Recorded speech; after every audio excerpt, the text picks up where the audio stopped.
2부입니다. 잠시 후 아무튼 경제 코너에서 김원장 전 KBS 기자와 경제 이슈 풀이해보고요. 이어서 정치 토크 직진 본능 직설하고로 이어가겠습니다. KBS 1라디오의 모든 프로그램 유튜브에서도 함께할 수 있습니다. 실시간 방송 보실 수 있고요. 정치, 경제, 사회, 문화 다양한 콘텐츠들 마련돼 있어요. KBS 1라디오 유튜브 채널 구독, 좋아요, 댓글 부탁드립니다. 일요일 2부 출발하죠.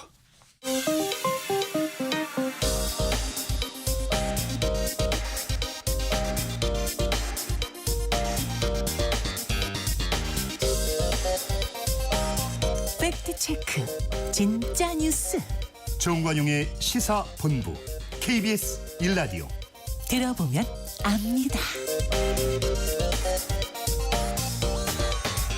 아무튼 경제, 오늘은 종부세 이야기 나눠봅니다. 김원장 전 KBS 기자 나오셨어요. 안녕하세요. 네, 종부세가 지난해보다 조금 올라갔다고요? 네, 이제 고지가 됐습니다. 우리가 재산세 7월과 9월에 이제 절반씩 나눠서 내고 12월에 종부세 이제 비싼 집은 한 번 더 내잖아요. 집을 갖고 있다는 이유로. 네, 지난해보다 한 5만 명이 늘어서 54만 8천 명이 내게 되고요. 종부세는 인당과세 합니다. 네, 세대로 내는 게 아니고 한 5만 명이 낸다 종부세. 많이 낼 때 이게 120만 명까지 냈거든요. 그러니까 종부세 많이 약해진 거죠. 그다음에 전 국민의 1%네요. 그렇습니다. 네. 그리고 세수는 한 5% 정도 늘었습니다. 그러니까 조금 더 인상됐다 이렇게 표현할 수 있을 것 같습니다. 그래서 한 5조 원 거칩니다. 이것도 많이 거칠 때는 2022년 문재인 정부 말에는 7조 5천억까지 거쳤거든요. 그러니까 이렇게 계산하시면 될 것 같아요. 7조 5천억 걷던 세금을 정부가 좀 낮춰서 얼마나 한 30% 낮춘 거죠. 그죠? 네. 한 5조 원 거친다. 이렇게 이해하시면 쉬울 것 같아요. 강남의 네. 집값이 많이 올랐기 때문에 거기가 많이 늘었겠어요? 그렇습니다. 당연히. 네. 근데 이제 전체 1인당 평균 세액은 종부세는 제가 늘 말씀드리지만 집을 한 채만 갖고 있으면 이렇게 종부세는 무서운 세금은 아닙니다. 네. 종부세는 한 평균 가구당 145만 3천 원 나왔으니까 지난해보다 12만 원 정도 올랐고, 물론 한 채만 갖고 있다고 해도 뭐 한남더힐 뭐 이렇게 70억 100억 이런 거 갖고 있으면 많이 나오는데요. 보통 우리가 서울의 고가주택 하면 뭐 30억 원 정도 하는데 뭐 잠실의 엘리트 단지들 30억 정도 하는 엘리트 단지들 보면 작년에 부부가 요즘 부부 공동으로 소유하는 가구가 절반 이상 넘거든요. 그러니까 부부가 반씩 보유했을 때 작년에 한 30억 아파트 경우에 한 20만 원 나왔는데 이제 한 2, 3억 올랐어요. 그래서 올해는 한 70만 원 정도 나온대요. 이제 혼자 소유했을 경우 뭐 남편이나 아내가 혼자 또는 개인이 혼자 소유했을 경우에는 한 150만 원 정도 나오니까 대충 어느 정도 부담이다 이렇게 이해하시면 될 것 같아요. 네. 그래도 일부 강남권 단지는 뭐 2배나 늘은 지역도 있긴 있다면서요? 그러니까 이제 기자들이 기사를 써야 되는데 흔한 말로 이게 아마 이 주제가 잘 안 잡히니까 그렇게 했는데 아까 말씀드렸잖아요. 강남권이 많이 올랐다면 전체 세수가 5% 늘었는데 강남권이 많이 높아졌다면 어딘가 줄었어야 할 텐데 실제 말씀하신 것처럼 강남권 집값이 한 3, 4억씩 올랐으니까 예를 들어 대표적으로 뭐 아크로 리버파크라는 뭐 반포에서도 제일 비싼 아파트 중에 하나인데 여기 전용 84제곱미터가 한 4년 전에 33억 하던 게 이제 작년에 38억, 올해 40억 넘어갔는데 그래서 종부세 많이 냅니다. 40억 넘어가니까 아까 제가 30억은 한 100만 원, 200도 안 된다 그랬잖아요. 근데 580만 원이 650만 원 정도, 한 70만 원 정도 늘어나니까 청취자 여러분들이 생각해 판단해 보실 문제 같아요. 이게 집값이 한 몇 억씩 올라와서 1년에 세부담이 한 70만 원, 100만 원 올라가는데 그렇죠. 물론 따라 이제 지금 제가 종부세 이야기만 하고 있잖아요. 재산세도 그만큼 또 올랐겠죠. 올랐죠. 네. 예. 예를 들어 언론이 많이 사례로 쓴 데가 제일 많이 오른 데를 찾아내고 싶은 거예요. 이게 잠실주공 5단지인데 저도 재건축 이야기하면서 몇 번 사례로 들었던 집값이 많이 올랐거든요. 여기는 정부가 종을 상향 이게 138% 용적률 쓰는 그 오래된 단지인데 잠실 다 아까 그 엘리트 단지는 다 되고 이제 5단지 하나 남았는데 여기 400% 넘게 용적률을 올려주면서 제가 그랬잖아요. 그 여기는 36평형이 그대로 36평형 받으려면 그러니까 공짜로 새 집 받고도 조합 설명대로라면 6억 9천만 원을 환급받는 곳이에요. 예. 당연히 그만큼 사업성이 좋아졌으니까 용적률 많이 올려줘서 집값이 올랐고 집값이 올랐으니까 종부세는 한 80만 원 냈던 게 한 150만 원 정도로 올라갔거든요. 예. 이게 과도한 것인가 적당한 것인가 좀 미비한 것인가 이거 뭐 다들 생각이 다르실 것 같아요. 우선 대상자부터가 네. 그 종부세 내는 사람이 전 국민의 1%인데 네. 그 1% 되는 50만 중에서도 한 2배 오른다는 사람은 한 10%밖에 안 되는 거 아니에요? 그럼요. 네. 간단히 말하면. 그래서 근데 이제 요건 말씀드려야 할 것 같아요. 종부세가 2채, 3채 갖고 계신 분들은 되게 억울해할 만큼 중과 구조가 굉장히 높습니다. 높죠. 이번 정부 들어서 좀 깎아주긴 했는데. 근데 앞으로 네. 앞으로 정부는 이걸 좀 더 깎아야 된다라는 방향. 네, 송태훈 실장이 경제학자잖아요. 예. 네, 연대 경제학과 교수였잖아요. 송태훈 실장 생각은 그래요. 그러니까 이번 정부 생각은 이게 제가 말씀드린 100만 원, 50만 원 이렇게 한 30억짜리 주택, 35억짜리 주택 갖고 있는 사람은 털어내고 진짜 집부자들만 때리자. 예. 이게 이제 송 실장의 생각, 지금 정부의 생각인 것 같고, 정부는 아시는 것처럼 그동안에 이제 우리가 집값을 조정하는 게 세율 조정하려면 국회 통과해야 되잖아요. 그러니까 이게 민주당과 잘 안 되니까 이제 정부가 스스로 할 수 있는 게 있습니다. 예를 들어 공정시장 가액 비율이라고 해서 이건 미국 제도 베낀 건데, 미국은 해당 지역의 가치 평가율을 주나 이 시티에서 결정을 해요. 10억짜리 집이다. 요거 우리는 세수나 이거 따져서 60%만 네, 네. 할게. 우리는 30%만 할게. 근데 우리는 이게 이제 공정시장 가액 비율을 95%까지 높여가기로 문재인 정부에서 계속 세율을 올리고 있었으니까 그랬죠. 집값 잡는다고. 근데 이걸 지금 정부는 60%로 그러니까 곱하기 0.6만 하는 겁니다. 집값에. 그다음에 이제 공시가격도 이제 각 나라마다 그 집값을 얼마로 책정해서 과세를 할 것이냐 이게 나라마다 다 다릅니다. 예, 예. 호주나 싱가포르 같은 나라는 너희 집 월세로 얼마 받지 지금 그걸 환산해서 과세를 합니다.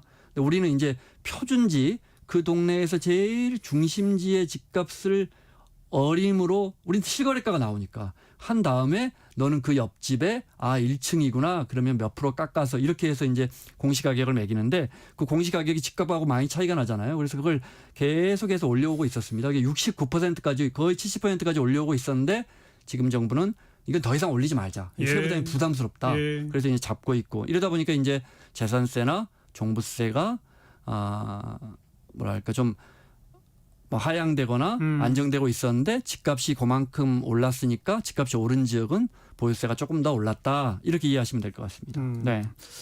아까부터 계속 언급하듯이 네. 종부세 크게 부담 가는 사람은 정말 극소수고 네, 네. 종부세를 좀 내더라도 한 150만 원 내는 게 평균인데 네. 하지만 그 사람들도 재산세까지 포함하면 부담이 크다. 그럼요. 네.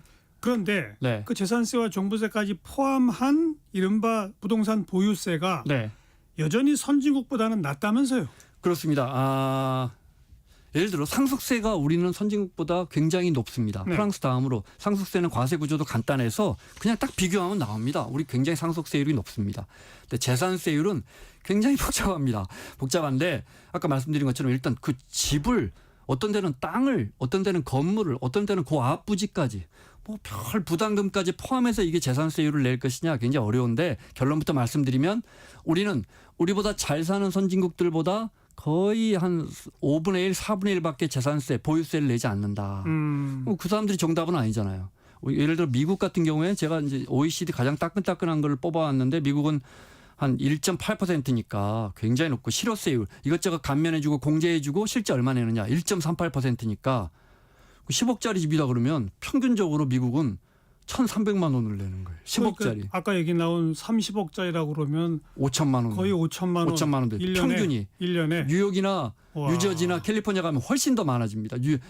뉴욕은 한 30억짜리 주택이다 그러면 7, 8천만 원 내는 경우도 있어요. 이제 클래스 1부터 4까지가 있는데 클래스 1에 해당되면 예. 그런 경우도 있고 반면에 미국이라 해도 뭐 유타, 콜로라도 저쪽은 0.5 이렇거든요. 근데 우리 0.2예요. 실효세율이. 그러니까 우리는 굉장히 낮은 건데 근데 그런 잘 사는 나라도 말고 우리하고 비슷한 선진국들, 우리하고 경제 규모가 비슷한 선진국들하고 비교해 보면 뭐 늘 뭐 캐나다, 이탈리아, 스페인, 호주 이 정도 따지거든요. 예, 엎치락 뒤치락 GDP가 우리가 이러고 있는데 요 나라하고 비교해 보면 이탈리아는 우리보다 낮아요. 그러니까 이런 나라와 비교해 보면 우리는 보유세율이 한 절반 조금 낮다.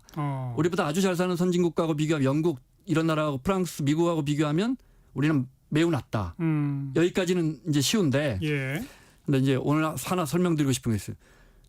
GDP 대비해서 우리 국민이 내는 보유세, 그러니까 재산세와 종부세, 보유세 비율은 그렇게 낮지는 않습니다. 이해되시는 거예요? 그러니까 그 네. GDP를 고려하지 않은 그냥 단순 세율은 네. 우리가 뭐 한 많이 낮아요. 5분의 1이나 절반 수준인데 네. GDP를 고려해 보면 부담은 크다. 네. 그런 거죠. 그렇게 낮진 않다. 예를 들어 옆집에 미국이라고 봐요. 너희는 재산세 얼마 내니? 우리는 2% 내. 어이구야, 우리는 0.5%도 안 내는데. 근데 너는 그래서 너 재산세 얼마 냈니 했는데 보니까 내가 더 내는 거예요. 왜 그래? 예. 집값이 비싸니까. 예. 우리 집값이 비싸. GDP 대비해서 우리는 어떤 통계에서는 500% 집값이요. 그러니까 5배. 어떤 통계에서는 800%까지 나오거든요. 선진국은 이게 400%가 잘 안 넘어요. 예. 그러니까 이것만 봐도 우린 집값이 굉장히 높고 세율이 낮지만 집값이 비싸다 보니까 그렇죠. 내는 보유세 부담은 그렇게까지 낮진 않다. 낮지만 그렇게까지 낮지 않다. 게다가 이제 국민 1인당 소득까지 감안하면 네. 미국은 8만 5천 달러잖아요. 그렇죠. 네네네. 그것까지 감안하면 거기서 7천만 원 내는 건 우리 소득을 보면은 우리는 반으로 깎아야죠. 반 깎아야 네, 되는 네, 그게 거니까. 정확합니다. 네, 예. 네. 그러니까 재산세가 참 설명드리기는 어렵습니다. 보유세가. 근데 이제 어떤 분들 이런 말씀하세요. 뭐 이렇게 내가 내 돈 주고 산 집인데 정부가 이렇게 많이 관여하냐. 근데 집과 땅은 저 앵커 잘 아시겠지만 하여튼 수천 년 동안 이 인류가 어마어마한 규제를 그러니까 노태우 정부 때 토초세 아시잖아요. 예. 무력화됐지만 그러니까 3년치를 한꺼번에 걷고 이만큼 오를 거니까 미리 내 했다가 3년 뒤나 정산해갖고 돌려주거든요. 그런 세금도 있었으니까 예를 들어 전두환 대통령 때 도입된 택지개발 촉진법 아주 유명한 법이죠. 우리나라만에. 우리 여기 신도시 지을 테니까 너희들 나가. 적당하게 보상해 줄게. 아니 무슨 소리야. 나 10년 20년 전부터 내가 내 돈 주고 내가 산 땅인데 나가세요. 선진국에서는 이건 사회주의 국가냐 이렇게 생각하겠죠. 그렇죠. 근데 우리만 있는 제도거든요. 그러니까 땅에 대한 규제는 굉장히 공공성이 강하다. 그렇죠. 네. 그러다 보니까 토지 공개념 아닙니까? 그렇습니다. 그러니까 오만 제도가 그 나라마다 굉장히 다르게 적용이 예. 됩니다. 예를 들어 영국은요. 2주택 이상 다주택자가 신규 주택을 사면 취득세가 15%입니다. 10억짜리 집을 사면 취득세를 1억 5천 내라고 하니 이게 무슨 납득이 되는 제도입니까? 그런데 하여튼 땅에 대한 규제는 매우 강하다 이렇게 이해하시면 돼요. 그런데 이 네. 종부세는 사실 도입 때부터 워낙 논란이 많았었는데 이 종부세를 도입한 그 정당의 뿌리인 민주당도 일부에서는 종부세 폐지하자는 목소리가 이제 막 나와요. 네. 종부세를 폐지한다기보다 종부세를 좀 어떻게 바꿔서 이게 지금 한 5조 원 거치는데 재산세 6조 원, 7조 원 거치니까 두 개 합쳐서 한 10조, 12조 정도 거치는데 생각해 보세요. 30억짜리가 40억 됐어요. 재산세 150만 원 더 내세요. 이러면 우리 국민들이 그것 갖고 반발을 안 할 거예요. 근데 이걸 떼놓고 12억에 또 걷으면서 150만 원을 또 걷어가니까 이게 이제 2년만 돼서 거의 이데올로기가 돼서 사회적으로 얼마나 이 논쟁입니까? 재산세랑 종부세를 합쳐버리면 안 돼요? 그러니까 선진국처럼 합쳐버리면 되니까 예. 굳이 세율 조정할 필요도 없어요. 공시가율을 좀 올리면 돼요. 그러니까요. 그래서 어쨌든 내가 내는 돈이 어차피 재산세 500만 원 내고 종부세 100만 원 내는데 재산세 600만 원 내게끔 설계하면 되는데 우리 이게 세금이라는 게 이렇게 프랑스 혁명 때 나온 이야기잖아요. 거위도 모르게 거위털 뽑는 거잖아요. 근데 이 너무 많이 노출이 돼 있고 언론도 그렇고 정치권도 그렇고 자꾸 논란만 부추기지 이거 해결을 잘 못하니까 우리 정치권은 이거 사실 큰 문제는 아니거든요. 이게 적당히 섞여내면 되는데 여기 이념이 들어가 있고 진영 논리가 들어가 있으니까 그렇죠. 이게 잘 안 됩니다. 네. 아무튼 뭐 방향은 재산세와 종부세를 통합해서 그냥 쉽고 간편한 세제로 가는 네. 게 방향인데 언제 누가 해낼 수 있느냐 한번 그거 지켜봐야죠. 네, 지금 우리 이제 또 좀 복잡한 이야기지만 거래세도 양도세도 선진국보다 아주 비싸거든요. 그러니까 네. 요걸 좀 낮추고 보유세를 좀 높여야 되는데 방향은 그거잖아요. 방향은 수십 년째 이야기하고 있는데 뭐 잘 안 되더라고요. 김원장 전 KBS 기자 고맙습니다. 고맙습니다.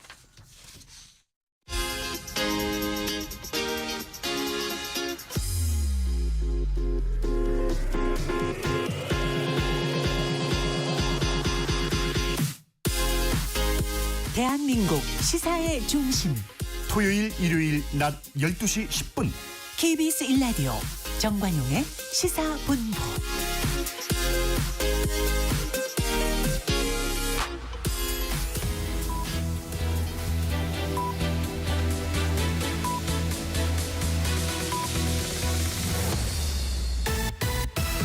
직진 본능 직설하고 고고고 뒤돌아보지 않습니다. 정관용의 시사본부 말 돌리지 않습니다. 할 말은 합니다. 직진본능 직설하고 용인대학교 최창렬 교수, 대통령 리더십 연구원의 최진 원장 두 분 오늘도 나오셨습니다. 어서 오십시오. 네, 안녕하십니까. 전반부 공통질문 뜬인물 진인물. 자, 최창렬 교수 뜬인물. 뭐니 해도 전 더불어민주당의 이재명 대표라고 생각합니다. 무죄. 무죄 나온 거 그게 상당한 위기였기 때문에 비록 1심이라 하더라도 무죄가 나오면 위증교사 사건에서 무죄가 나오면서 분위기는 물론이고 다시 당을 완전히 장악할 수 있는 이런 계기를 마련했기 때문에 이재명 대표로서는 정치적으로 큰 의미가 있었다라고 봅니다. 일단. 최진 원장 뜬인물. 저로 이재명 대표 얘기할 줄 알고 다른 분을 준비했습니다. 그 이재명 대표가 들고 부각될 때마다 그 옆에 항상 보이는 김민석 수석 최고위원 꼽았습니다. 아마 어제 11월 30일 날 5차 광장대회에서 했던 김민석 의원이 했던 발언이 아마 최근 저는 2, 3년 사이에 가장 센 발언이라고 보는데 내년에 나라를 바꾸자. 6개월 안에 승부를 내자. 김건희 여사는 감옥 갈 거다. 뭐 이런 발언들을 사실 민주당 지도부가 정면으로 이렇게 했던 건 좀 기억이 없거든요. 예, 그래서 어제 발언은 통해서 세게 뜨고 있다. 그러나 그게 김민석 이게 참 국민들에게 아름답게 멋있게 뜨는 건지는 좀 더 지켜봐야 되겠습니다. 뭐 언급하신 것처럼 민주당 지도부 또 당대표는 그동안 탄핵 뭐 이런 단어는 가급적 안 쓰는 그런 분위기였는데 이제 분위기가 설설설설 바뀌고 있는 거죠. 네, 그렇다고 봅니다. 자, 금주의 진인물로 갑시다. 최창일 교수. 저는 그 최재해 감사원장 내일 이제 국회 본회의에서 이제 뭐 민주당이 탄핵안을 이제 보고한다는 건데요. 아무튼 뭐 이 탄핵에 대해서는 이따가 얘기가 나올지 모르겠습니다만 탄핵 자체에 대한 여러 가지 논란이 있을 수 있으나 최재해 감사원장이 지나치게 윤석열 정권에 대해서 편향적으로 했던 것도 있는 것 같아요. 특히 이제 가장 생각나는 말이 감사원은 국정지원기관이다. 이런 말은 감사원장으로서 할 얘기는 저는 아니라고 보거든요. 그래서 어쨌든 탄핵의 대상이 됐다라는 거 헌정사상 처음으로 감사원은 헌법기관이기도 하고 대통령 행정부에 소속돼 있다 하더라도 정치적 중립성이나 독립성이 보장되는 기구인데 거기에 대한 탄핵에 대한 비판이 있다 하더라도 어쨌든 감사원장의 처신이 적절치 못했다. 어쨌든 탄핵의 대상이 됐다는 것 자체가 진인물이다 이렇게 생각합니다. 그 얘기 또 이따가 나눠보고요. 최준 원장은 진인물. 저는 이제 확실하게 집단이라고 보는데요. 저는 사법부라고 봅니다. 이재명 대표에 대한 그 판결이 이렇게 들쑥날쑥하고 이렇게 널뛰기처럼 하면은 정말 국민들이 사법부를 신뢰하기 힘들다고 봅니다. 저희들이 이제 법조인은 아니지만 합리적으로 볼 때도 이재명 대표의 판결이 두 재판이 사실 둘 다 무죄가 나오거나 둘 다 유죄가 나와야 어느 정도 이렇게 합리성이 있는 거 아니겠습니까? 그건 뭐 사람마다 견해가 다릅니다. 다르죠. 그런데 지금 언론도 보다시피 당연히 1심보다는 1심이 아니라 첫 번째 대상 공직선거보다는 위증교사가 더 많이 나온다는 것은 다 법조계 있는 사람 합리적인 판단인데 무죄가 나왔다. 그래서 저는 앞으로 남은 이재명 대표의 세 개의 재판도 과연 무슨 유죄가 나와도 그걸 믿겠는지 무죄가 나와도 믿겠는지 앞으로 사법부의 신뢰가 상당히 위기라고 저는 봅니다. 그래서 사법부 자체들 판사들 자체가 이번 판결을 통해서 상당히 내부적으로 좀 자기 성찰을 하고 한번 되돌아볼 저는 때라고 봅니다. 뭐 요 얘기를 바로 받으셔서 이제 그 얘기 해보죠. 위증교사 무죄 어떻게 보세요? 위증교사 저는 워낙 이제 재판부의 판단이 뭐 예측을 많이 뒤엎기 때문에 그래서 이게 무죄가 나올 수도 있다는 생각을 했어요. 그래서 제가 어느 방송 들어갈 때 직전에 이거 무죄 나올 것 같다 했는데 바로 들어가자마자 자막에 무죄라고 뜨더라고요. 그 방송에서 제가 맞추셨네. 본의 아니게 맞춘 게 됐습니다. 그게 무슨 대단한 제가 법률 이론가라서가 아니라 이 볼 때 그 고의성의 여부가 문제가 된다는 거 아니에요. 그리고 특히 이제 민사 사건 같은 경우는 6대4 정도 되면 유괴소는 들어주는데 여러 가지 증거나 이런 것들 볼 때 형사 사건의 경우에는 거의 100% 완전하게 그 증거가 입증돼야 된다고 그러더라고요. 맞아요. 그래서 저는 무죄 가능성이 충분히 있다. 그리고 워낙 사법부의 예측이 좀 예상 밖이라서 그래서 제가 이제 무죄 나올 거다라는 얘기를 했던 거였거든요. 네, 바로 그러면은 최진 원장이 말한 이게 들쑥날쑥한 사법부의 신뢰 이 표현은 좀 부적절한 거죠. 그거하고는 조금 사건 자체가 다르고 재판부 자체가 다르고 그렇지 않습니까? 사법부 자체의 신뢰보다 사법부가 상당히 국민들의 일반적인 예상을 뛰어넘는 것 같긴 해요. 이게 사법부가 들쭉날쭉하단 말하고는 조금 그 말은 제가 동의하기가 좀 어렵다 이런 말씀을 드립니다. 예. 아니 사법부에 대한 반응 자체도 완전히 들쑥날쑥하잖아요. 민주당이 처음에 공직선거에서 유죄 나왔을 때는 사법부 완전히 이제 끝났다 말이죠. 뭐 사형선고 받아 이런 얘기했지 않습니까? 근데 두 번째 이번 위증교사에서는 와 사법부 정의가 살아있다 이렇게 얘기했지 않습니까? 그럼 반응을 사법부에 대한 판결에 대한 민주당의 반응도 이렇게 천양지차인데 그럼 사법부의 판단이 그럼 올바르다고 보실 수 있습니까? 그러니까 말하자면 사법부의 판단에 대한 그 국민의힘이나 민주당의 그 반응은 완전히 내로남불이에요. 이건 원래 옛날부터 계속 그래왔던 지금도 거죠. 정감하죠. 동의하죠. 그러니까 뭐 저희가 사법부의 판단이 국민들의 일반적인 예상은 많이 다르다라고 이제 말씀드리면서 그러나 그거를 가지고 사법부가 너무 이제 신뢰 잃었다라고 얘기하기는 조금 결은 다른 얘기다 이제 이런 말씀 드리는 거예요. 결이 다른 얘기다. 이거. 아니 저는 전혀 그 근데 부분은 하여튼 동의할 수 없는. 뭐 이건 최진 원장 말씀에 대해서 저는 그냥 그 논리적으로만 설명을 드려보면 네. 동일한 사건을 가지고도 1심 재판부와 2심 재판부가 서로 판단을 달리하는 경우도 있지 않습니까? 바로 이제 그런 걸 감안해서 3심 제도를 우리가 운영하고 있는 거고 그것은 이른바 사법부라고 통칭하지만 판사는 법리와 양심에 따라 판단하려는 것이고 판사 나름의 판단은 서로 다 다를 수 있는 거거든요. 그런데 지금 선거법 위반과 위증교사라는 서로 다른 사건을 서로 다른 법관들이 판단했는데 그게 예상과 좀 다르다고 해서 사법부의 신뢰가 떨어졌다. 이건 좀 논리적으로 말이 안 되는 거라고 그러면 제가 한번 역으로 물어볼게요. 그러면 지난번에도 이 자리에서 말씀드렸던 문재인 정부 5년 그리고 이 정부 2년 반 아닙니까? 그러면 7년 반 동안 그러면 사법부가 중요한 정치적 재판에 있어서는 항상 나름대로 합리적으로 판단을 했다고 보십니까? 말하자면 정치바람을 타지 않았다라고 보십니까?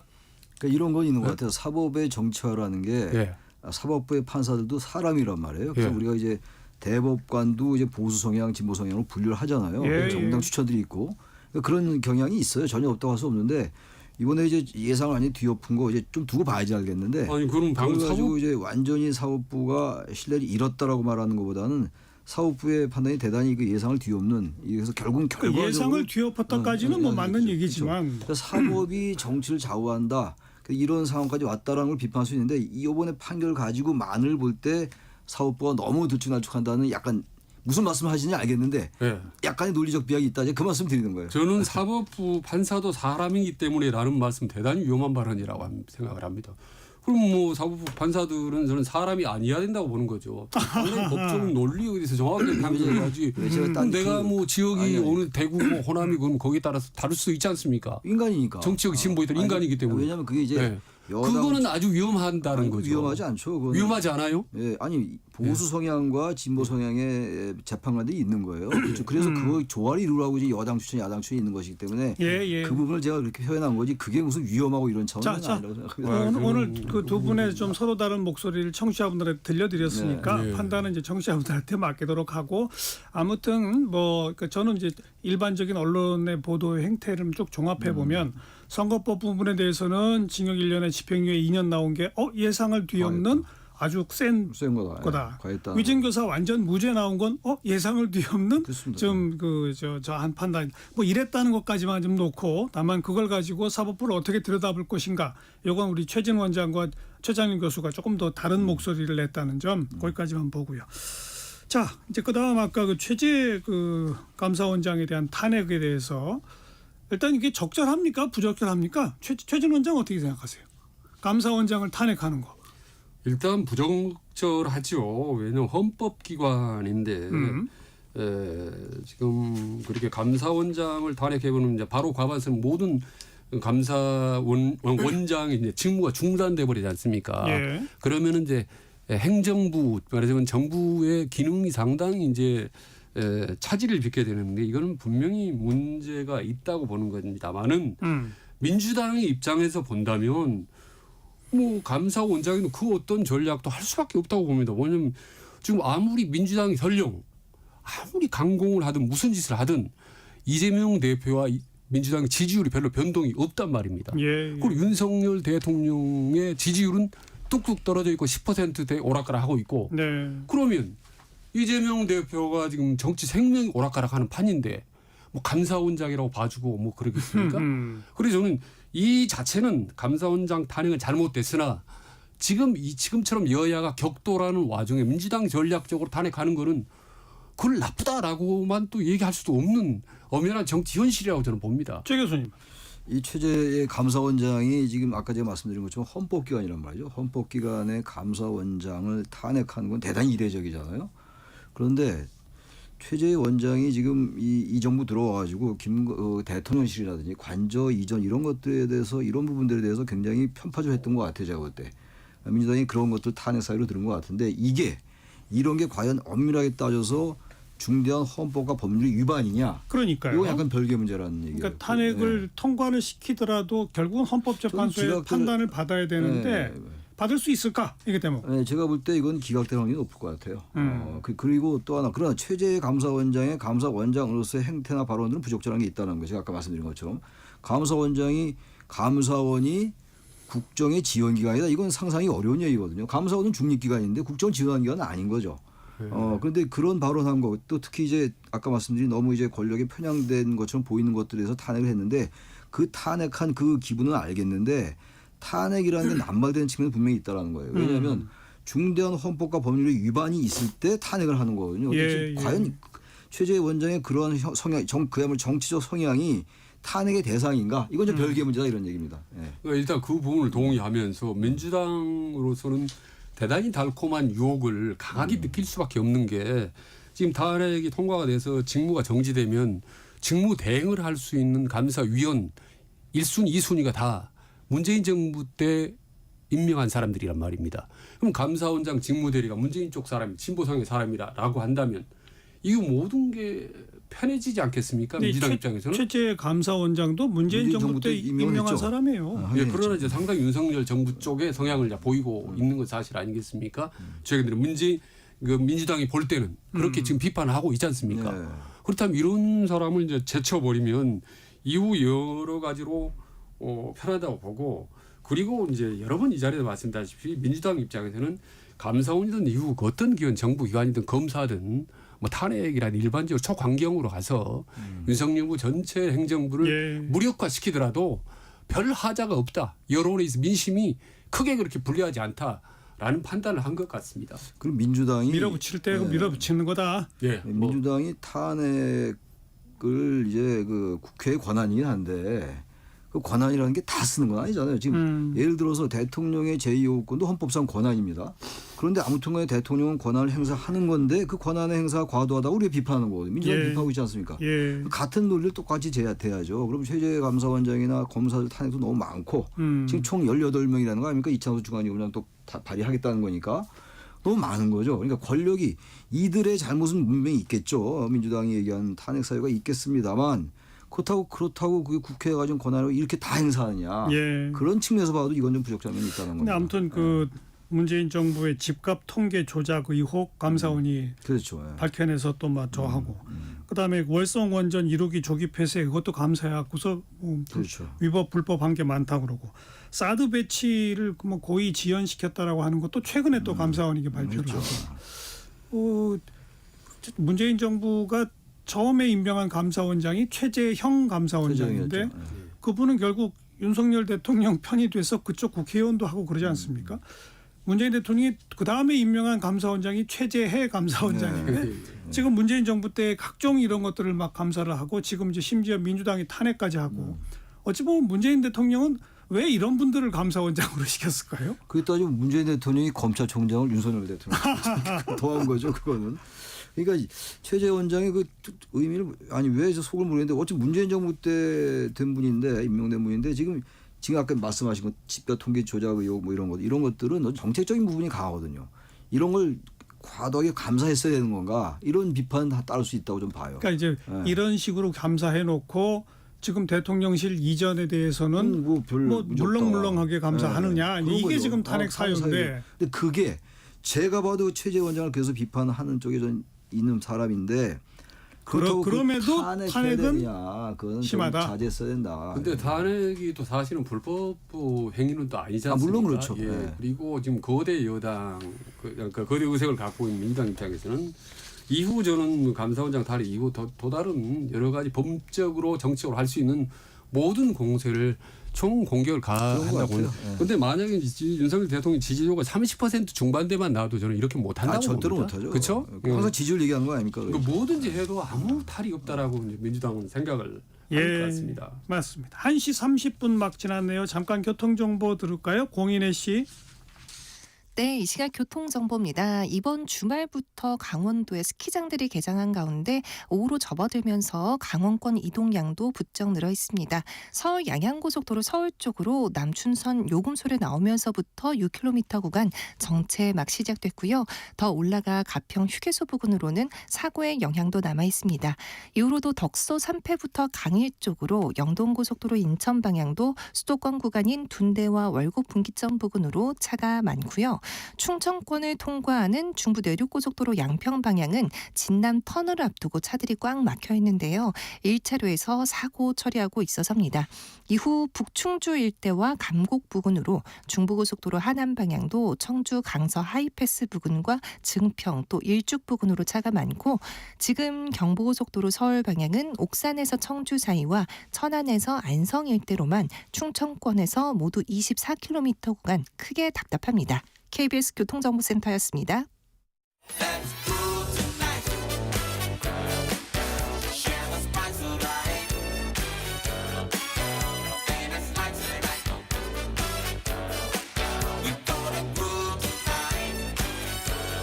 국민 MC 정관용. KBS 1라디오 정관용의 시사본부. 들어보면 달라요.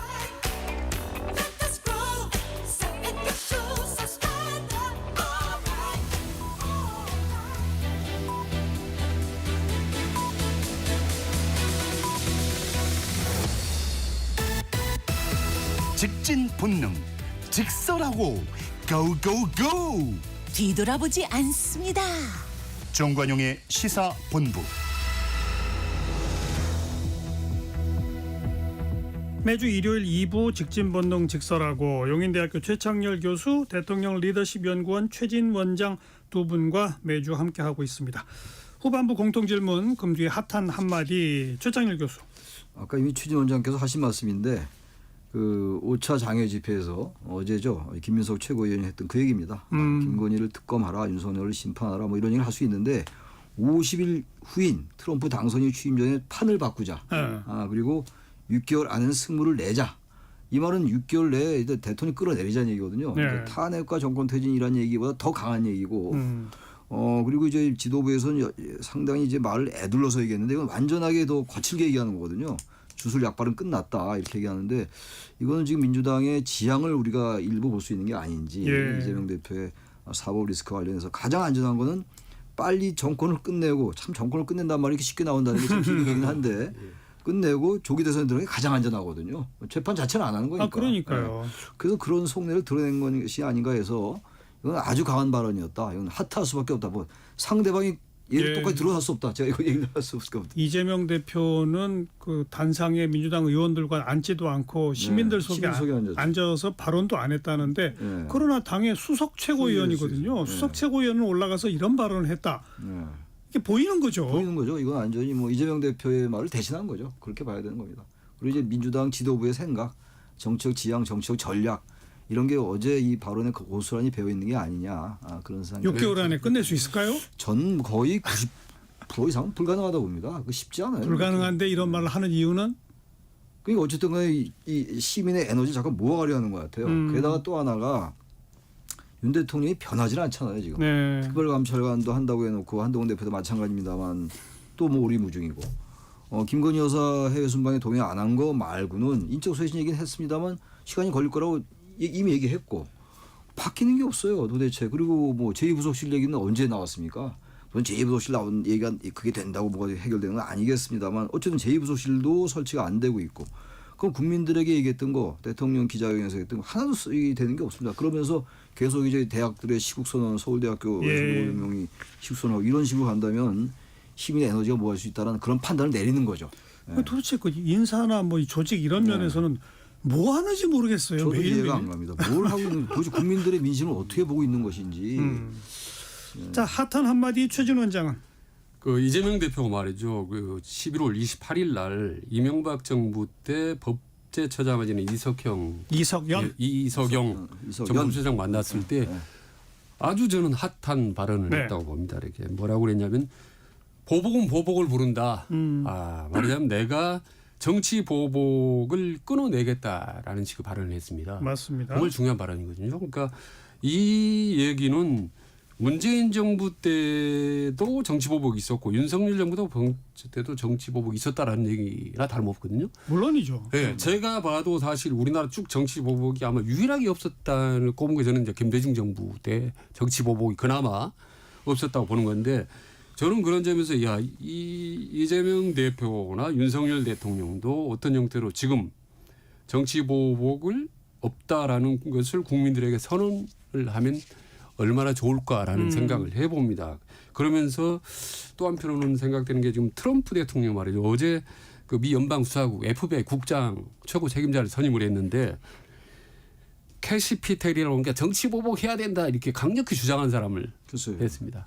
트럼프 기소한 사람들 전부 예, 보복해야 예, 된다라고 하는 사람 국장에 앉혔는데 참 이런 거 바람직하지 못한 위험한 인사라고 보는데 그런 점에서 우리 이재명 민주당 대표가 만약 정치 보복 중단 선언을 공식적으로 공개적으로 한번 딱 하면 예. 상당히 좋을 것 같다는 제가 생각이 그 듭니다. 아까 핫한 말을 원래 그걸 꼽았었어요. 그저께까지. 그걸 예. 준비를 하고 있다가 예. 어제 장애 집회 보고 이거 바꾼 겁니다. 제가 이걸. 네. 이게 그러니까 그 당 대표는 그 장외 집회에서 발언 안 하고 네. 대신에 나는 정치 보복 안 할게 이러고 수석 최고위원은 뭐 6개월 안에 끝내자 끝내자고. 그러고 네. 이 말이 결국은 네. 나 정치 보복 안 할 테니 조용히 내려가 뭐 이런 말 아니에요? 그 얘기입니다. 그러니까 서로 살자. 당신도 편하게 봐줄 테니까 내려놓고 우리도 대통령 하자. 그러면 다 원천적으로 해소된다. 이게 깔려 있다고요. 예, 그거 근데 이제 그렇다고 그 말 들었다고 그래서 내려가겠습니까? 그럼요. 근데 원래 전략은 그렇게 강온이 병행해야 돼요. 예, 바로 그거죠. 자, 금주에 핫한 한마디까지 했고 이제 국민의힘 내부 우리 뭐 지난주에도 잠깐 당원 게시판 얘기 조금 하다가 뭐 이게 그렇게 중요한 문제냐 그랬는데 그렇습니다. 예. 점점 중요해지네요. 네, 이게 저는 이게 대수롭지 않은 문제인 줄 알았는데 이게 벌써 이게 9월 5일 날 불거졌거든요. 9월은 지난달 11월 5일 날이니까 벌써 한 달 다 돼가요. 예. 이 문제를 가지고 거의 다람쥐 챗바퀴 돌아가는 얘기들을 하고 있는 거거든요. 다람쥐 챗바퀴가 아니고 네. 작은 챗바퀴가 큰 챗바퀴로 점점 자꾸 커지고 있는 맞아요. 그런 거잖아요. 그런 셈이죠. 나선의 비싸게 계속 커지는데 예. 특히 장해찬 전 최고 같은 경우는 아주 작정하고 매달리는 것 같아요. 아니 뭐 장해찬 전 최고야 뭐 당에서도 나가 있고 뭐 그럽니다만 김민전 최고가 공개 발언까지 하고 그렇죠. 이러면서 불거지는 싸움 같은 거. 김민전 최고가 아주 그 공개적인 자리에서 대표와 이제 격한 논쟁을 벌이는 예. 그런 상황까지 온 걸로 봐서는 이거 뭐 단순하게 친윤 친한의 계파 갈등을 떠나서 그야말로 친윤 쪽에서 작정하고 이걸 하나 꼬투리를 잡았다. 그래서 좀 이 당 대표 뭐 배제하자 뭐 이런 식의 전략이 아닌가라고 느껴질 정도로 집요하다. 저는 정말 친윤을 위해서 정말 마음에서 우러난 조언을 해주고 싶은 게 지금 윤석열 대통령이나 친윤이 무슨 말을 하고 무슨 행동을 해도 국민들은 전혀 관심도 없다라는 것이 효과도 없고 그게 지금 여론조사나 나타나지 않습니까? 10% 후반이면 예. 뭘 해도. 그런데 이런 상태에서 친윤파가 한동훈을 공격하는 것이 어떤 효과가 있고 만에 하나 게시판 글이 그대로 드러나고 해서 한동훈이 뭐 공개 사고 이를테면 최악의 경우에 사퇴한다고 합시다. 완전히 한동훈과 친한파가 와해된다고 할 경우에 그럼 국민힘이 친윤이 사나요? 국민이 사나요? 다 같이 공멸하는 거 너무 뻔한 거 아니겠습니까? 근데 이렇게 아무 효과도 없고 역효과가 나는 한동훈 공격 말하자면 좀 더 정확히 말씀드리면 윤한 갈등 계속 가속도를 내는 게 정말 저는 이해할 수 없는 거죠. 아무 정치 근데 뭐 ADC도 모르는 여권의 최고 경계하고 조심해야 될 게 여권 내부 분열인데 분열이 극한으로 막 질풍같이 달려가는 것 같은 느낌이 듭니다. 네, 지금. 뭐 이준석 대표 쫓아낼 때부터 시작된 거잖아요. 그렇죠. 그게 무슨 당에 도움이 되고 선거에 도움이 됩니까? 근데 그때부터 시작해서 계속 그 길로 계속 달려가는 거 아닌가요? 네. 그 길로 달려가면서 이제 이재명 대표나 민주당 측에서는 이런 것들을 보고 이렇게 강하게 발언하는 거예요. 그러니까요. 6개월 끝내자. 아니 저는 더 납득하는 게 윤석열 대통령 이럴 때 보면 대한민국 권력을 여전히 쥐고 있지 않습니까? 그렇죠. 검찰이든 뭐 경찰이든 다간에. 근데 한동훈이가 안에 게시판했던 거 이걸 파악하지 못해요 아직까지. 지금 며칠이 지났습니까? 그러니까 이제 근데 이쯤 되면 뭐 저는 한동훈이 게시판 게이트도 일단 뭐 용두사미로 끝날 가능성이 높아 보입니다. 네. 물론 이 얘기도 언제까지 갈 수는 없겠죠. 이제 그렇죠. 중간에 예. 제풀에 꺾이겠습니다만 예. 이런 상태로 가면 개혁이나 혁신이나 인적 쇄신 하나도 안 하고 예. 당내 같은 이렇게 위험해야 뭐 어떻게 될지 모르지만 끝나겠죠. 뭐 네. 이것까지만 언제까지 얘기하겠냐고요. 예. 끝나겠습니다만 과연 백이 날 수 있겠냐 이런 얘기예요. 지금 촛불까지 아직 완전히 불이 붙지 않았지만 서울대학 교수 무슨 웬만한 대학 교수 다 이제 식수선을 하는 판이고 아주 국민들은 보고 있는 거예요. 탄핵의 그 학습 효과가 있거든요. 탄핵을 하고 나면 혼란스럽다라서 지금 보고 있는 건데 만약 정권이 계속 이런 식으로 간다면 여권대로 분열하고 그럼 에너지가 모이지 말란 법이 없죠. 그러니까 한동훈만으로 지금 근데 아무튼 이런 이제 이런 식으로 공세가 계속되니까 이제 한동훈 쪽에서 김건희 특검 재검토도 가능하다는 식의 뭐 보도가 있는 있었고 거죠. 예. 그런 기자들의 질문에 한동훈 대표의 발언이 나는 그 말을 한 적 없다라는 그렇죠. 정도이고 예. 재의결에 대해서는 어떻게 할 거냐라니까 자꾸 반복된 질문이라 답하지 않겠다 정도로 하고 있고 그 요 얘기가 그러니까 대통령실이 사주해서 당에서 나를 쫓아내려고 하는 식으로 소식적으로 움직이면 나는 김건희 특검법 통과 카드로 맞설 거야라고 하는 그냥 공포탄인지 아니면 실제로 그렇게 검토하고 있는 건지 네. 나름대로 이 질문에 두 분은 뭐라고 답하십니까? 나름대로 내부에서는 그 특검법 통과에 대한 시나리오를 가지고 있다고 생각합니다. 왜냐 이렇게 계속 이제 공격을 받고 이러는데 친윤이 아주 노골적으로 공격한다면 김건희 여사 특검에 대해서 뭐 안 갈 수가 없지 않겠어요. 단 지금 여전히 지금 한동훈 대표가 여전히 당에서 비주류고 그렇기 때문에 상당히 조심스럽게 할 거예요. 만약 그렇게 된 다음에 과연 배변할 수 있을까? 당내나 또 보수 진영의 공격을. 근데 그럼에도 불구하고 퇴로가 없다. 그러면 사직세로 가야죠. 민심에 부합하는 길로 가는 거밖에 없지 않을까. 당장은 아니지만 지금 아까 말씀하신 것처럼 몇 개의 그 근거들이 있어요. 제가 한 말은 아니잖아요. 그리고 이제 특검 어떻게 할 거냐에 대해서 당연히 부결해야죠 이런 단어를 썼었거든요. 썼었는데 안 쓰잖아요 지금. 반복된 질문이라 답 안 피하는 하겠습니다. 거 아닙니까? 이 얘기는 내부적으로는 그런 것들에 자꾸 마음이 가고 있다는 하나의 반증이다라고 좀 봅니다. 그러니까 아까 조금 전에 앵커께서 쭉 말씀하신 말 정리를 해보면 결론은 한동훈의 정치력이 대단히 어정쩡하다. 지금 뭐 뚜렷한 얘기 지금 당원 게시판도 지금 예를 들어서 명확한 입장이 없지 않습니까? 아니면 아니라든지 김기라든지 그리고 이 김건희 특검에 대해서도 조금 전에 말씀드렸듯이 애매모호한 태도군요. 그렇죠. 말하자면 시체마로 너희들 하는 거 봐서 뭐 이런 식의 태도인데 저는 점점 아까 친윤도 대단히 문제가 많지만 여기에 대응하는 한동훈의 리더십도 점점 좀 고개를 더욱더 갸우뚱하게 만드는 거다 이게. 한동훈 대표가 지금 말을 몇 개 지금 애매한 게 너무 많아요. 최상병 특검도 한다고 그랬었다가 이제 완전히 사라졌고, 예. 그다음에 제3자 추천 김건희 여사 관련도 없어졌고, 특별감찰관도 얘기하다 그것도 사라졌고, 이제 당원 게시판에만 매달리고 있는 상황이라서 이렇게 되면은 물론 한동훈 대표 입장은 충분히 이해는 합니다. 이 보수에서 아직은 소수고 여러 가지 딜레마죠. 딜레마고 그렇다고 특검법을 통과시킬 수 없고 통과시키지 않을 수도 없는 이런 상황인데 그렇다고 해서 제가 볼 때 이 한동훈 대표가 이런 생각 없을 리가 없을 거예요. 없지 않은데 좀 시간을 벌려고 하는 것 같아요. 그래서 결과적으로 좀 상황을 보고 그때 자신이 정말 김건희 여사 특검에 대해서 찬성 의견을 밝히든지 근데 아직은 좀 때가 아니다라고 보는 게 아닌가. 한 대표는 왜 이런 것들에 대한 그 딜레마를 모르겠습니까? 이제 그래서 추경호 원내대표가 이게 일종의 좀 예, 좀 휴지를 냉각기를 갖자. 냉각기를 예. 갖자라고 하는 표현을 쓴 게 이대로 가다 보면 뭐 점점 더 한 대표를 흔들어대고 한 대표는 거기서 뭐 특검 수용 카드를 막 던지고 이러면 결국은 결별 아니에요? 완전한 그렇죠. 뭐 분당 정도로 가는 거고 그렇게 되면 이제. 단지 김건희 여사 특검법 통과가 문제가 아니라 문제지. 그 숫자를 합하면 이른바 조기 개헌 뭐 탄핵 다 가능하거든요. 저는 뭐 차라리 결별을 해버린다면 저는 원래 원점에 새로 시작할 수 있는데 지금 오늘 현재 이 상황이 계속 시간 가면 이게 제일 저는 위험한 상황이라고 보는 겁니다. 저는 만약에 지난번에도 여기 말씀드렸다시피 당원 게시판 문제를 한동훈 대표 하지 않았는데 의도적으로 이렇게 좀 NCDC 침묵을 지키는 이런 전략이라면 그건 일리가 있으나 그건 아닌 것 그러기에도 너무 시간이 많이 끌었다라는 거죠. 결국은 그건 이 아닌 정도로 것 시간이 끌어버리면 결국 그 파편이 본인도 뗄 수 있으니까 지금 이 시점에서는 한동훈 대표가 본인에게 약간 부담이 있더라도 가닥을 잡아줘야 된다는 거죠. 분명하게. 근데 네. 문제가 한동훈 대표의 지금 이제 의원들 있잖아요. 지지하는 의원들. 예. 이분들에서 비례대표가 많더라고요. 그렇죠. 그러니까 탈당하기도 어려워요. 이 비례대표는 탈당하면 이제 의원직이 박탈되는 거라서 네. 과거의 YS하고 비교할 건 아닙니다만 그런 분들은 탈당할 세력이 있었다고요.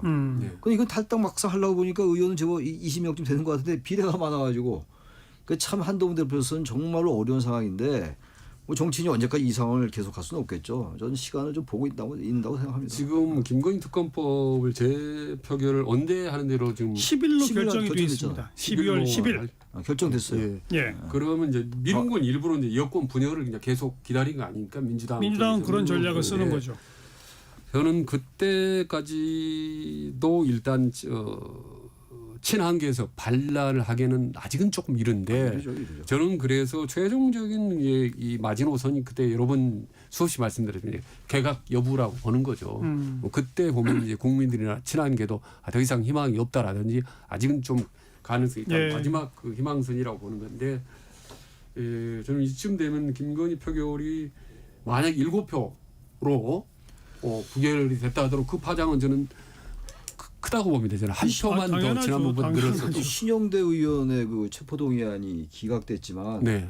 반란표가 많이 나온 거예요 국민의힘에서. 많이 나왔죠. 예, 그 이미 얘기는 나왔습니다. 그 자체는 이해하기가 좀 어렵잖아요. 상대방 네. 정당에다 뭐 민주당 아낀다고 그러겠어요? 네. 그 얘기는 이 국민의힘에서 친한계가 뭔가 파워를 보여주는 게 아닌가. 예.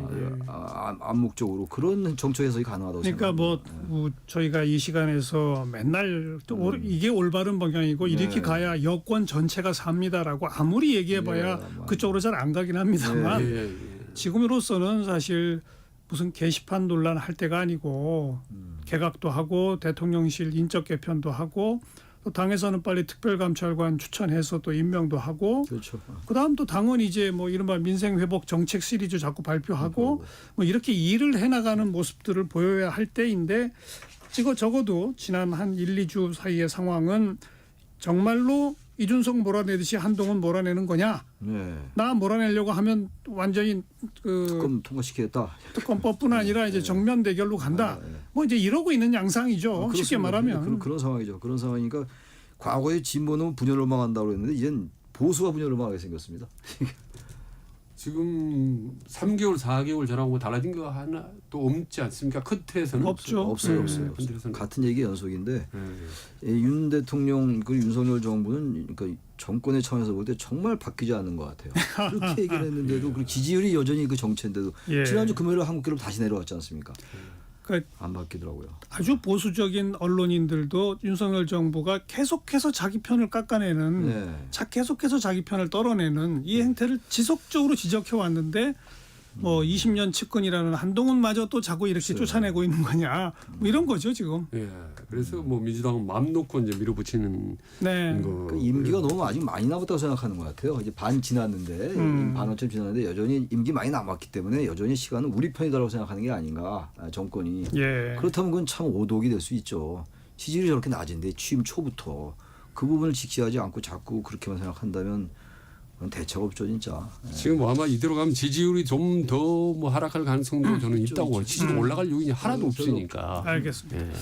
마지막으로 우리 예산 얘기 좀 해볼까요? 지금 예결특위에서 민주당이 4조 이상을 감액한 예산안을 일방 통과시킨 상태에서 그건 이제 어제도 설명드렸습니다마는 민주당이 요구하는 증액안들은 통과를 시키고 싶어도 정부가 동의를 안 하면 이거는 법적으로 효력을 발휘하지 못해요. 거죠. 그 때문에 그거는 포함시키지 않고 감액만 그냥 일방적으로 해서 통과시켰고 예산안은 정말 국민한테 아주 중요한 주제라서 이 국회의장이 여야 원내대표 저녁 같이 먹자 했는데 그것도 지금 추경호 원내대표는 거부해가지고 이렇게 되어 있는 상태인데 어떻게 될까요? 근데 지금 여야 합의 없이 예결이 통과된 게 뭐 거의 없는 일이잖아요. 처음이잖아요. 네. 그 지금 이번 정권 특히 22대 국회 들어서 처음 있는 일이 너무 많아가지고 헷갈리는데 근데 아무튼 이것도 어쨌든 우원식 의장이 잘 양쪽 불러가지고 징역하고 징역하고 정부도 속도시켜서 이래야지 이렇게 이 감액을 이렇게 사조해가지고 올려서 되겠어요? 이재명 대표 얘기가 수정안 통과시킬 수 있다는 얘기를 아까 잠깐 한 것 같더라고요. 기사 보니까. 그래서 저는 여야가 이대로는 안 갈 겁니다. 아마 예산을 합의해서 가야죠. 예산까지도 이거 야당 단독으로 통과시킨다? 그건 우원식 국회의장으로서 너무 부담이 큰 거고 야당으로서도 부담이 큰 겁니다. 근데 뭐 거대 야당이 뭐 횡포다라고 얘기는 이제 하지만 사실 뭐 저도 거대에서 밀어붙이는 건데 사실은 이런 상황이 이번 지난번에 정기 때 충분히 예고가 됐어요. 정청래 법사위원장이 여러 번 얘기했습니다. 이렇게 예산들 뭐 대통령, 검찰, 감사원, 뭐 예비 특활비 이런 거 하나도 안 하겠다. 대폭 삭감하겠다. 이미 충분히 예고를 했는데 예. 그때 보니까 뭐 여당이 별로 걱정을 안 하는 것 같아요. 정부당도 뭐 자료도 뭐 제출 안 하고 그리고 저는 과거 국회를 수도시 많이 맞으면 그렇게 정부 여당 사람들 특히 정부 쪽 사람들이 장관이나 뭐 내각 증인들이 그렇게 막 당당하게 야당 의원들에게 대드는 경우를 본 적이 없어요. 예산 아쉽지 않습니까 장관들이. 근데 뭐 맞짱을 트던데 그럼 야당 입장에서는 예산 그대로 해주겠습니까? 그러니까 장관이 당당한 건 좋은데 당당한 것과 네. 의원 앞에서 너무 그렇게 과도하게 나오는 건 다른 문제예요. 그럼요. 너무 예, 심하게 그렇죠. 나오는 건 있죠. 분명히. 그래서 오늘 아까 조금 전에 그러니까 민주당 대변인이 이미 얘기해서 이번은 감액 예산하지 않고 국정 남용 예산이라고 확실하게 차단하겠다고 단단히 얘기했기 때문에 아마 어떤 형태로 여야 협의로 갈 것이다라는 건 우리들의 합리적인 예측인데 하도 처음 있는 일이 많이 터지니까 이번엔 그냥 어떻게 될지 모른다. 야당만으로도 통과될지 모르겠습니다. 그래요? 근데 아니, 국회의원들은 예산까지. 정당 차원도 그렇고 개별 국회의원도 그렇고 예산을 따내야 돼요. 그렇죠. 그래야 실적이 되는 네. 거기 때문에 결국 민주당이 민주당으로서 생색내려면 증액 요구를 정부가 이 정부 여당이 받아들여야죠. 수용을 해줘야 수용하고 되거든요. 그래요. 그러니까 만약 지금 이런 식으로 그 뭐 중요 부서들의 활동비 같은 거를 완전히 제로로 만들어 버리는 카드를 민주당이 던져서 거기에 대해서 정부가 너무 이거는 절대 안 된다 싶으면 정부가 그럼 증액 요구 중에 어디는 받아줄게 이게 나와야 되는 거 근데 아니에요? 그게 이제 타협이죠. 근데 그게 잘 안 되고 있는 거죠. 지금 여야 합의가 네. 안 되고 있는 건데 그리고 민주당 의원들도 지역구 예산도 좀 챙겨야 돼요. 지금 그럼 호남 고속철 그것도 지금 배제됐다는 거 아닙니까? 그래서 저는 이건 다시 수정돼서 여야 합의로 될 가능성이 아직은 기대를 좀 걸어봅니다. 예, 다음 주에 맞는지 틀린지 한번 보시자고요. 그 기대가 꼭 좀 맡기는 바라겠습니다. 민주당은 요즘 최근 전략 보면 육참 골단 전략 같아요. 그러니까 뭐 호남 지역 예산도 포기도 하고 상당히 우리 지지층이 힘들더라도 그러니까 우리들 살 좀 덜어내더라도 상대편의 뼈를 덜어내겠단 말이야. 훨씬 치명타를 가하겠다. 이런 전략으로 가는 것 같아요. 보니까. 그래서 저도 여야 합의로 예산만큼은 그렇게 되기를 바라는 건데 그렇게 될지 지금까지 오늘까지 보면 그런 가능성이 좀 아주 낮아 보입니다. 방금 이제 뉴스로 뜨는 게 이재명 대표가 정부 예산안의 그 증액 수정안을 정부가 내면 협의가 가능하다. 예. 그게 지금 제가 얘기한 그거거든요. 그 얘기죠. 그게 될 거예요. 대표가 저렇게 얘기한 걸로 봐서는 가능성이 있다고 봐요. 예산은 너무 부담스러워요. 이거 야당 혼자 통과시킨다는 게. 예. 그 지역구 의원들 자기 또 다음 선거에 얘기해야 될 거 아니에요. 예. 이거 따왔다고. 저도 동의합니다만 하도 처음 있는 일이 많이 많아서 터지니까, 예. 이례적인 일들이 많아가지고. 예. 그러니까 증액 요구한 거에 대한 정부 측의 수정안을 우선 빨리 던져야죠. 던져야죠. 어디까지는 수정할 수 있겠다. 일단 뭐라고 하는 던져주고. 수용할 수 있겠다라는 안이 나와야 되는 거고. 나오고. 사실 지금 뭐 그 검찰이나 뭐 이런데 특활비 뭐 이런 거 뭐 물론 그 안에 상당히 좀 문제성 있는 그렇죠. 예산이 포함될 네. 수는 있으나 그걸 다 깎는 것도 제로로 만든다는 건 또 말이 안 되는 거 아닙니까? 너무 과한 거예요. 모든 게 과유불급이라고 그걸 제로로 만든 법이 어디 있습니까? 아무것도 일하지 말라는 건데. 그러니까 옛날에 아무리 싸우든지 예산이라든지 중요한 특활비 이런 문제 하면 서로처럼 물밑에 협상을 하고 있었죠. 소통을 제 하고 말이요. 그게 요즘은 없어요. 그런 모습이 안 그게 보여요. 없습니다. 협상이 없어졌어요. 네, 이 정치가. 없어졌어요. 그게 정치 부재고 정치 실종인데. 그러니까 협상 좀 해보자고 오늘 그냥 회의가 아니라 저녁까지 먹자고 한 건데 그걸 또 거부했으니 참 이해가 안 갑니다. 이해가 안 가는 게 한두 가지가 아닙니다. 네. 자, 직진본능 직설하고 용인대학교 최창렬 교수, 대통령 리더십 연구원 최진 원장 두 분과 함께했습니다. 수고하셨습니다. 네, 고맙습니다. 네, 감사합니다. 네, 해바라기가 부르는 내 마음의 보석 상자 듣고요. 다음 주말 뵙죠. 안녕히 계세요.